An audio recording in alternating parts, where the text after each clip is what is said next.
Start filming. Hey everybody, the Environmental Canadian here. I'm going to tell you today about my new worm composter. It's called the Hungry Bin. I think it's the best worm composter on earth. I researched worm composters for a number of months once I made the decision to get one. And the Hungry Bin is the name of my worm composter. It's made in New Zealand. It's expensive, but it's well worth it. It's about $500 Canadian. But it'll last forever. It's the easiest to use. It's the most efficient. It can take up to 2.5 kilograms of kitchen scraps per day. So a family of 5, it'll take everything that you produce in your home. And within a week, turn that into the best fertilizer on earth. It's really quite incredible. The Hungry Bin is, they call it a flow-through worm composter. So there's literally no work involved. You open it up from the top, you put your kitchen scraps on the top, and then you close the lid. That's it. Every week or so, the worm leachate comes out the bottom. That's essentially, a lot of people call it worm pee, but it's essentially liquid organic fertilizer that you pay a lot of money for. It's the best thing for plants. And then as well, you get worm castings every month to 2 months. Worm castings essentially is worm poop. And again, worm castings are the best compost on earth. It's an outdoor compost bin. I've modified it or found out a way to keep it indoors. I live in Canada, so our winters, for 4 months of our winter, if the worm bin was left outside, the worms would die as soon as it gets below freezing, for sure, even 10 degrees centigrade. Worms like the same temperatures that people like, so I've got them right outside my kitchen, easy peasy, so I can use it 12 months of the year, year round. Let's go have a look at the Hungry Bin.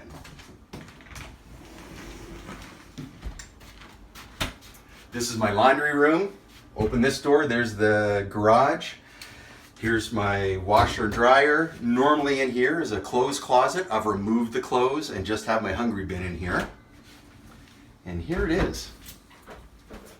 Now, normally with a worm bin, you use a type of composting worm called a red wiggler. Red wigglers weren't available when I got the Hungry Bin, so I ended up getting European night crawlers. The unfortunate thing about European night crawlers is at nighttime they want to come out of the ground and travel.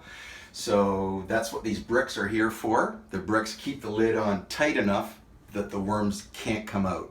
The first week I had it in here, I was getting about 4 or 5 worms a day coming out, going into my kitchen. No harm done. I just pick them up, put them back if they were still alive.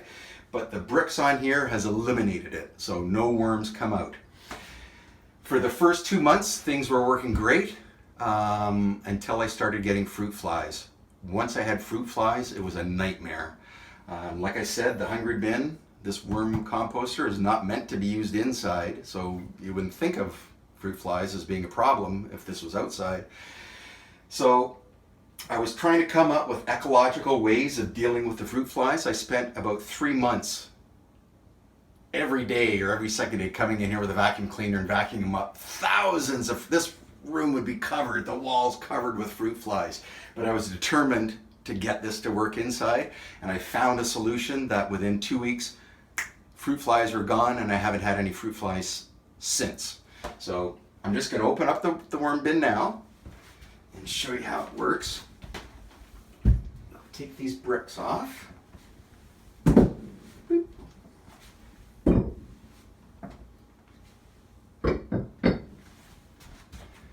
So here we go. This was the solution.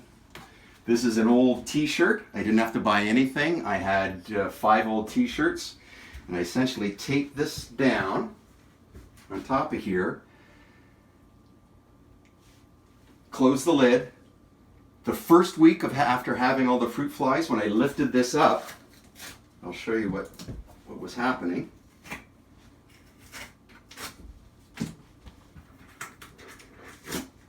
I put the tape on the side just to get the shirt settled. So here you can see no bugs, no fruit flies, no nothing. The first week this was covered with adult fruit flies. And I just closed it up and put it in this bucket of water. And then the remaining fruit flies, I just vacuumed them up. I fed the worm bin, put another shirt on top. A week later, there was maybe a tenth the number of fruit flies. A week after that, fruit flies were gone. I've been using this ever since. I'm going to stop using it now, the t-shirt on top. And if I get fruit flies again, I'll just put the t-shirt back on until I've got them under control, or until they're eliminated. So here, zoom in. It's a little bit moist. You can see there's something here, whatever this is, has started to mold. This is a piece of paper, actually. That was a coffee filter. So any of the paper products you put in might start molding up a little bit. That little bit of mold is not a problem. But if you look around, you can see these. So these guys were in complete darkness. So now that there's light coming onto them, they'll all start going down, and you'll see that. Look at these guys. Look at all these worms in here. Anyways, so I typically feed them once a week. I save up all my kitchen scraps. And then once a week I open this up and put them in. This is an old napkin I had. So I tend to put all the paper products down first. So here's some napkins. Used napkins. You don't have to put stuff like this in, but I've got it. It's an old bag. Put that in. Doesn't really matter.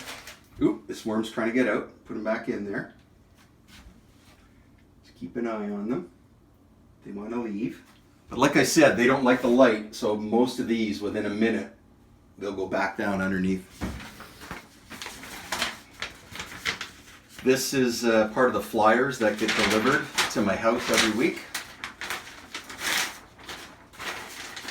I tend to put one of these down. You don't have to put this paper in, it's just I've got it, so I'm going to use it. So what I have here, watermelons were on sale, so I got some watermelon rinds. I've cut them up.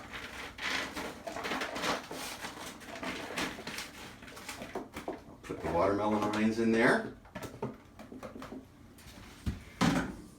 It's only been 3 days, or 4 days, since I filled them up. Now these two pits, I don't think I'm going to put in. I'll put them in the outdoor compost bins. So all they're getting now is mostly watermelon rinds. You can put anything that used to be alive in the hungry bin. Literally. If it was alive, you can put it in. I tend to put in, because I have outdoor compost bins, I tend to put in the things they really like. So they don't like acidic fruit, so like citrus peels, onions. They don't like onions. They kind of like what we like. So they like a piece of cake would be, well, actually baked goods you don't put in, but if I do have some baked goods, instead of throwing them out, I will put them in here. Essentially anything that was alive you can put in here. What I have here, this is some eggshells. These are I gave up meat a long time ago, but I still eat eggs. But the eggs I eat are organic, free-range eggs. So these eggs are produced from chickens that every day of the week, 7 days a week, have access to run around outside if it's not raining. They're not allowed if it's raining, but other than that, they're allowed to go outside, eat as much plant life as they want, and bugs and grubs. And I just grind up the eggshells. It's a good source of calcium. Put that in there for them. And what I have here are coffee filters, which I forgot to put these down. Normally I would have put these down first before I put the... Actually, I'll just move these back. I'll set them down here. If you put the paper on last, I find it might start molding, which is what we saw when we first opened up the bin. There we go.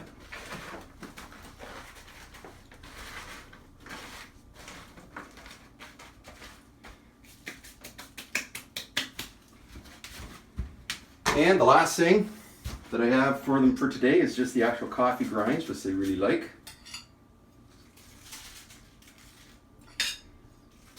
When you put something in here like the paper, this big sheet of paper that I have on there, it's funny, the worms will gather underneath that paper and live there while they're eating all the food that's rotting underneath them. There we go, that's it, done. I like to cut up my food before I put it in. A lot of people don't, you don't have to. But that's it. Now that I've taken care of the fruit flies, I'm not going to put the shirt back on. I'm just going to close this up. Go like that. And I'll put on these bricks to keep the worms from crawling out. Like that. Beep.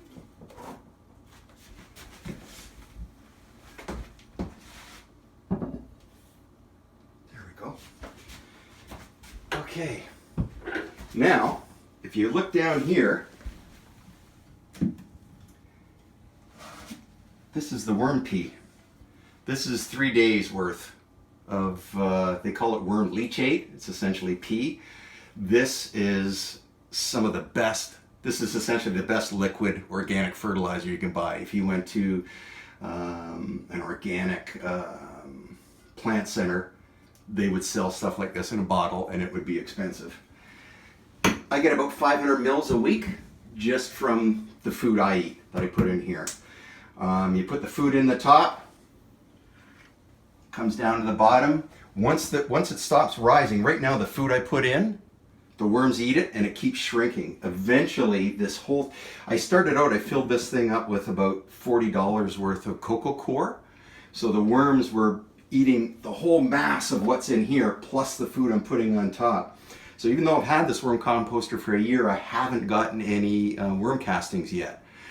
When this is filled up completely, it'll be 250 pounds worth of worm castings. And once it starts to rise up, meaning it's filled, this bottom comes out and I'll essentially, if you turn around here, I'll get about this much worm castings, this bag here. Every month to 2 months. This is a bag of worm compost that I bought, or worm castings I bought. This is $16 worth. So one person, I'll probably be producing this volume of worm castings better than what's in here because it'll be completely alive every month to 2 months. But this will go through 2.5 kilograms a day of food scraps, so a family of 5. This will take care of all your kitchen scraps, and that's if you cook every meal every day at home. And in that case, you'd definitely be getting one of these every month. And that's it, that's the Hungry Bin. And oh, it has no smell. When I bring people into the house, I ask them, do you smell anything? I don't tell them I have a worm composter. I ask them, do you smell anything? With this shut, we walk in from outside and I ask them, do you smell anything? Everybody says no. I open it up and I say, look at this worm composter. Do you smell this? And I have them stick their head in. Most of the time they still say no, but to me it smells like a forest. It smells like earth. There's no bad smell at all. To me, when I walk in here, it smells like a forest, because that's essentially what you have at the bottom of a forest when leaves break down and turn into compost. It's a similar type of thing. But yeah, so after having this for a year, it eliminated 100% of my organic waste that was going to the dump. And as you know, I hope you know, any kitchen scraps that you put into your garbage, they will 100% for sure turn into methane when they go into the dump. Within a year or two, it'll turn into methane. And that's not good for the environment. Whereas if you do this, instead of turning into methane, it turns into the best quality fertilizer on earth. It's so good. If I put anything in here that has seeds, so any old broccoli or something like that that I didn't use, they'll germinate. Seeds will germinate in that. There's no way that can happen with artificial fertilizers that come from fossil fuels. Anyways, I highly recommend the Hungry Bin. I'm not associated with it at all. It's very expensive, but well worth it. This will last forever.